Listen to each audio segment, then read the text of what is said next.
Juliette a 34 ans, elle habite en région parisienne, chez ses parents, avec sa petite sœur. Dans quelques semaines, c'est le mariage de sa meilleure amie. Et elle est très honorée puisque sa meilleure amie l'a désignée en tant que demoiselle d'honneur. Alors elle est très honorée, c'est sûr. Mais en même temps, l'approche de ce mariage a augmenté, a vraiment aggravé l'état d'esprit de Juliette. Juliette est en surpoids et elle a également un strabisme. Et c'est vrai que d'être demoiselle d'honneur fait qu'elle va devoir être mise en avant. On va la voir, on va la regarder, on va faire des photos. Il y aura du monde. Et ça, Juliette, elle aime pas. Elle aime pas du tout. Parce que d'après elle, quand on est ronde, eh ben, on ferait mieux de rester à la maison. Parce que d'après elle, quand on louche, eh ben, les gens, ils nous trouvent moches. Et ça, c'est des choses qu'elle a entendues depuis qu'elle est petite, Juliette. Et donc, au fur et à mesure, ça s'est imprimé dans son esprit. Et c'est comme ça qu'elle se voit quand elle se regarde. Je suis grosse, je suis moche, en plus je louche.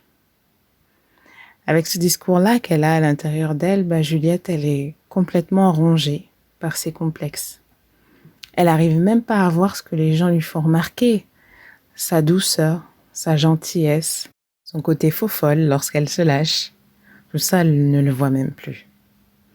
Alors Juliette est là, au lieu de choisir avec joie et avec sa petite sœur profiter de ces moments de temps libre pour pouvoir sélectionner la robe qu'elle veut, bah elle se dit qu'au final, il faut qu'elle trouve une excuse pour pas y aller.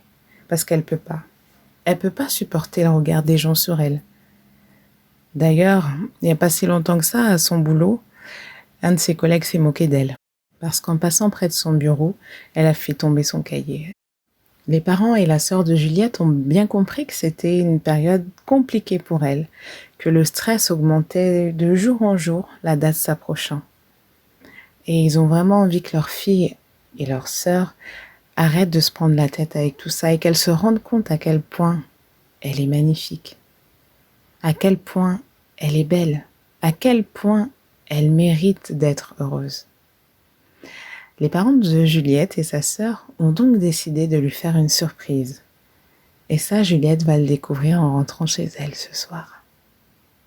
En ouvrant la porte de la maison, Juliette voit sa sœur arriver en courant et lui mettre sous le nez une robe magnifique. Une robe d'un beau vert, la couleur préférée de Juliette, à sa taille, vraiment dans la morphologie qui lui correspond. Juliette comprend tout de suite. Ils lui ont acheté sa robe. Elle est touchée, émue. Elle a les larmes qui lui montent d'ailleurs, tellement c'est une belle surprise. Et elle sent l'amour et le soutien de sa famille. Là, Juliette saisit la robe, la regarde, la contemple, les yeux brillants. Et elle se dit, waouh, cette robe est merveilleuse. Elle se dit dans sa tête, qu'est-ce que je serais jolie lors du mariage de Mathilde.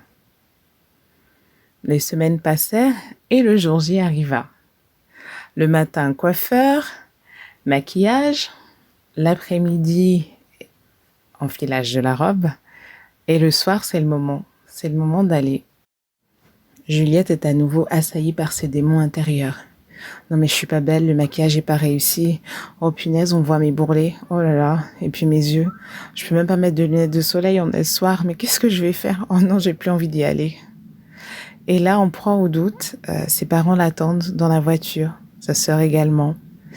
Elle tarde, elle est à l'étage, elle tourne en rond. Juliette est sur le point de prendre sa décision. Et vous, qu'auriez-vous fait à sa place? Ce podcast est terminé, j'espère qu'il vous aura plu. Mettez-moi en commentaire ce que vous auriez fait à la place de Juliette ou ce que vous pourriez lui conseiller. Je vous partagerai dès demain mon point de vue sur la situation de Juliette. En attendant, likez, abonnez-vous et partagez. Je vous dis à très bientôt. Ciao!